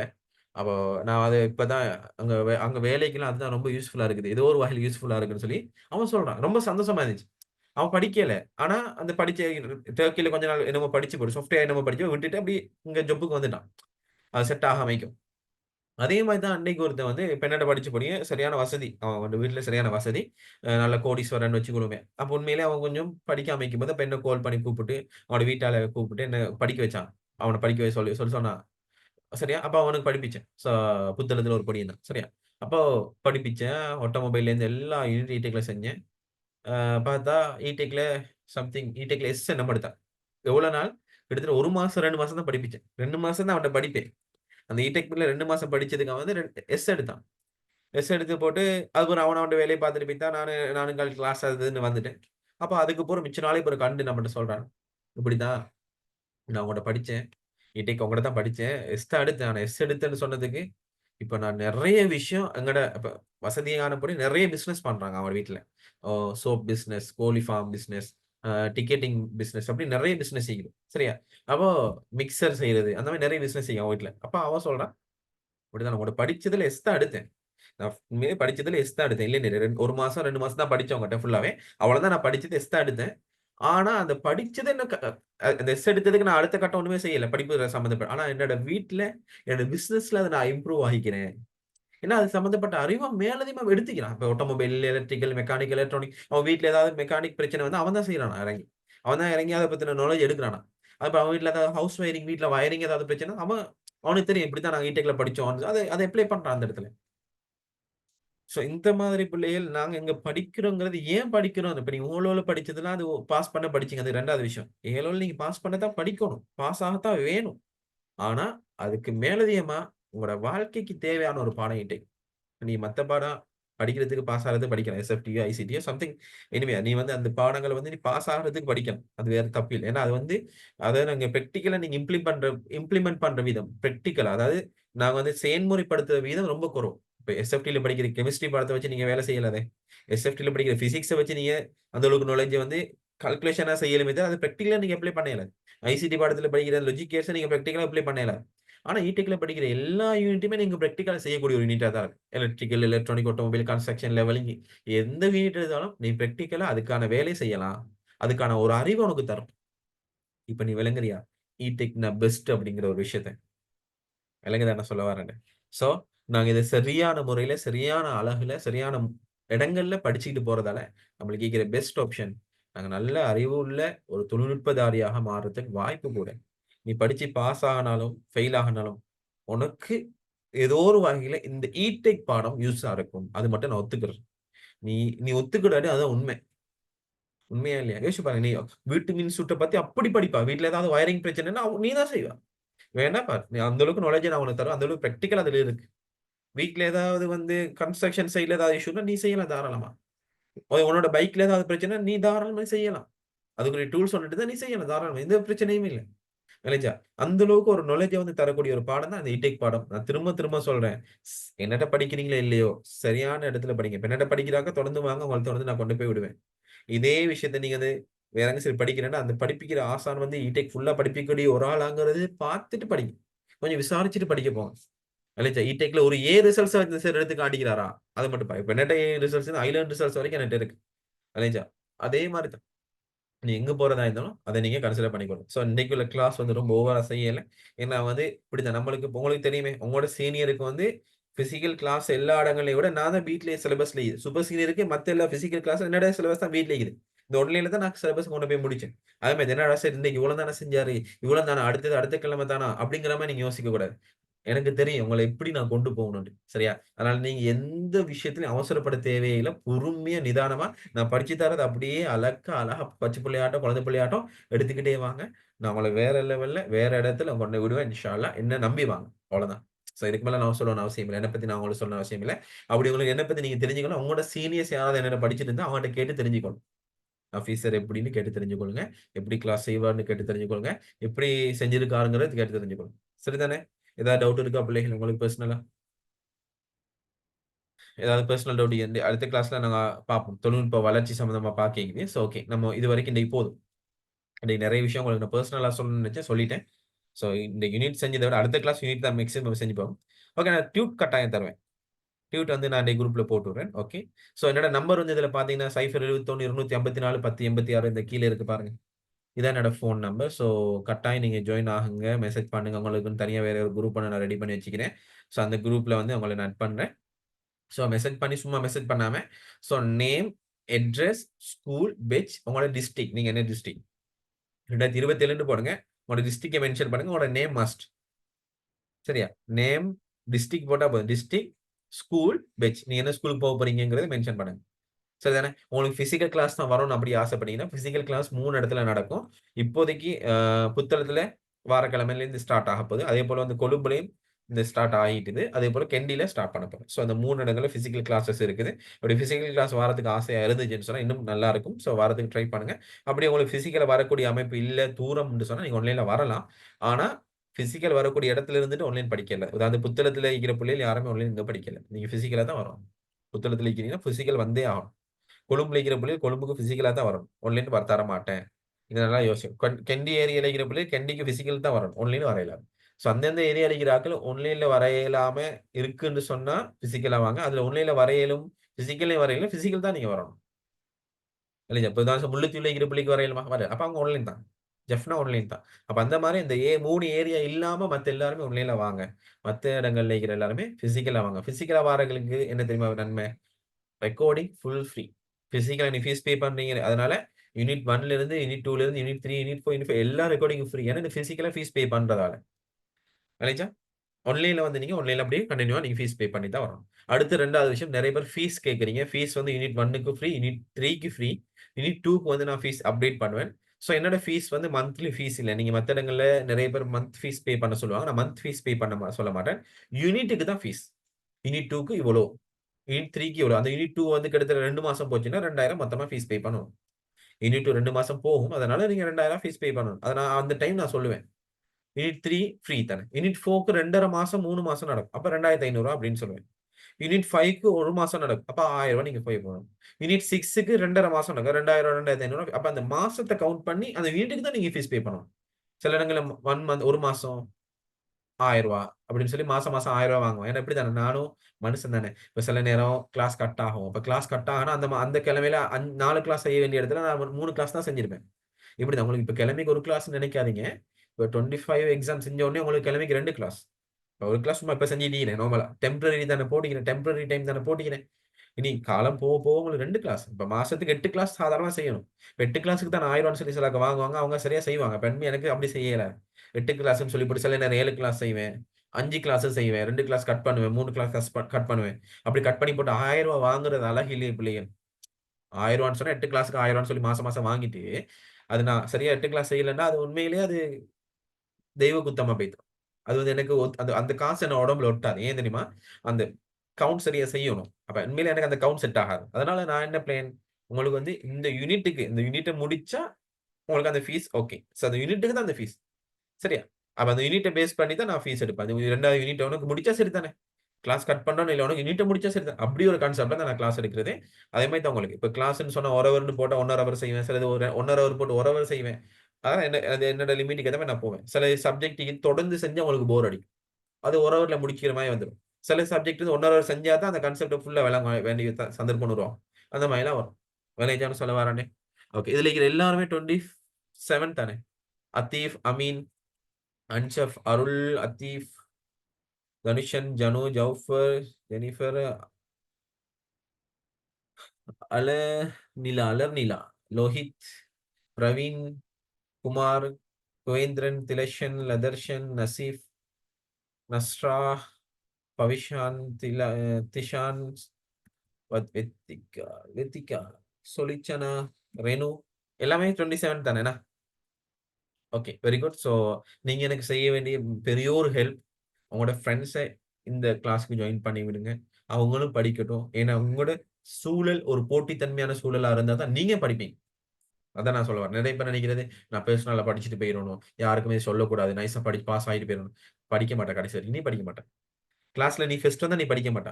உன்னோட மட்டுக்கு ரிசல்ட்ஸ் எடுக்கிற ஒரு ஆள் உன்னோட வேணும். உன்னோட 10 பேரையும். அப்ப நீ போட்டி ஆகணும். ஏன்னா வந்து நீ உன்னோட கிளாஸ் பிள்ளைகளோட மட்டும் நீ போட்டி போடுறது இது கிளாஸ் எக்ஸாம் இல்ல. ஸ்கூல் எக்ஸாம் இல்ல. இலங்கை ஃபுல்லா நடக்க போற போட்டி பரீட்சை. அப்ப நீ வந்து உன்னோட கிளாஸ்ல இருக்கிற எல்லாருமே உன்னோட போட்டியாளர்களா மாத்தின்னு சொன்னா, நீ இன்னும் படிப்ப. அதுதான் சொல்றேன். நீ உன்னோட ஃபிரெண்ட்ஸ ஜாயின் பண்ணு. அதனால அவனும் படிப்பான், நீயும் படிக்க. அதுக்குள்ள ஒரு போட்டி ஒண்ணு உருவாகும். நானும் அவன்ட்ட தான் அந்த செட்டு தான் கிளாஸ் போறேன். அவனும் அந்த செட்டு தான் கிளாஸ் போறான். அவன் படிச்சிருவானோ அப்படிங்கிற ஒரு போட்டின்னு உருவாகணும். பொறாம வந்துரக்கூடாது. அவன் படிச்சிருவானே, பாஸ் ஆயிருவானே பொறாமப்படாதீங்க. அது உங்கள தாழ்த்தும். பொறாம உங்கள தாழ்த்தும். அதனால தயவு செய்து உங்களோட இருக்கிறாங்க சேர்த்து விடுங்க. ஜாயின் பண்ணி விடுங்க. எனக்கு செய்ற பெரிய ஒரு ஹெல்ப் அதுதான். உங்களோட சீனியர் கிளாஸ்ல கிட்டத்தட்ட 60, 70 பேர் இருப்பாங்க. ஃபைனல் செமினார் கிட்ட வரக்குள்ள 200 பேர் கிட்டலாம் என்னோட கிளாஸ் வருவாங்க. நீங்க 24, 25 பேர் இருக்கீங்கன்னு நெனச்சிடக் கூடாது. ஸோ உண்மைய சொல்லப்போனா என்னோட கிளாஸ்ல வந்து கிட்டத்தட்ட 70 பேருக்கு மேல ஆல்மோஸ்ட் இருக்குது. சரியா? அப்ப நீங்களும் எனக்கு உங்களோட ஸ்டூடண்ட் சப்போர்ட்ட தரணும். உங்களோட சைட்ல உங்களோட ஃபிரெண்ட்ஸ ஜாயின் பண்ணி விடுங்க. உங்களோட ஸ்டேட்டஸ்ல போடுங்க. தயவு செய்து ஸ்டேட்டஸ் போடுங்க. ஷேர் பண்ணுங்க. என்ன இப்ப அதே போல வந்து உங்களோட ஃபிரெண்ட்ஸ சேர்த்தா தான் அவங்க படிக்கக்குள்ள நீங்க அத பார்த்து படிக்க ஆசைப்படுவீங்க. அவன் படிக்கிறான், நானும் படிக்கணும். அவன் கிளாஸ் போறான், நானும் கிளாஸ் போகணும். கட் பண்ணக்கூடாது. படிச்சிடணும், படிக்கணும், விடக்கூடாது. நான் ரிசல்ட்ஸ் எடுத்து காட்டணும். சரியா? அப்படிங்கிற ஒரு போட்டி ஒண்ணு உருவாகணும்னு சொன்னா, உங்களோட உங்களோட ஃபிரெண்ட்ஸும் சேர்ந்து படிக்கணும். நீங்களும் சேர்ந்து படிங்க. ஸோ இது கட்டாயம். சரிதானே? ஓகே. சந்திப்போம். வார வெள்ளிக்கிழமை இன்ஷா அல்லாஹ். ஓகே. All the best. எது டவுட், எது பெர்சனலா இருந்தா கட்டாயம் எனக்கு பெர்சனலா மெசேஜ் பண்ணுங்க. உங்களுக்கான முழு தெளிவ வந்து நான் வாய்ஸ் மெசேஜா போடுவேன். ஸோ மெசேஜ் உடனே ரிப்ளை வராட்டி அவசரப்படாதீங்க. ஒரு 2, 3 டேஸ் ரிப்ளை வந்துரும். இன்ஷா அல்லாஹ். சந்திப்போம். பாய். அஸ்ஸலாமு அலைக்கும். C you.